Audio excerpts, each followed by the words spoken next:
Minamadali na ng DPWH ang pagsasaayos sa mga naapektuhang lansangan sa Hilagang Luzon dahil sa bagyo. Ang detalye sa ulat ni Noel Perfecto.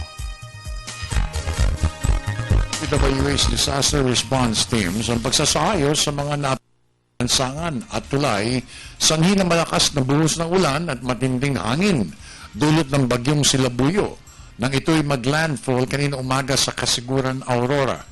Kabilang sa mga kinukumpuni ng kagawaran ang dalawang road section sa Cordillera Autonomous Region o CAR.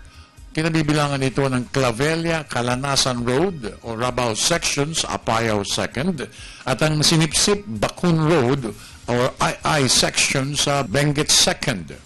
Sa bahagi naman ng Nueva Vizcaya, pinasarapan samantala ng Region 2 District Engineering Office ang daang Maharlika sa kahabaan ng Solano-Diadi Section sanhi ng landslides sa Cordillera Autonomous Region at ang bumagsak ng mga puno sa Region 2. Wala naman tigil ang clearing operation sa mga gumuhong lupa o landslides sa Sirera Calamasan Road sa Apayao habang patuloy rin ang pagtanggal ng mga bara sa binahan ng Leonard Wood Bridge sa Baguio City.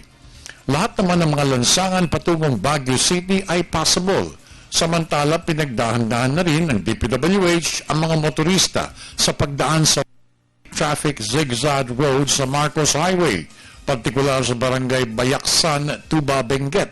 Gayon din ang masikip na Cannon Road na tinaguri ang high-risk section. Samantala, bukas na sa motorista ang Sigeron Bridge sa kahabaan ng San Agustin Santa Maria Road sa barangay Hinugasan, San Agustin, Romblon. Matatandaan na isinara ang nasabing tulay na maapektuhan ito ng malakas na ulan dulot ng bagyong si Kiko kamakailan. Para sa Telebisyon ng Bayan, ako naman si Noel Perfecto.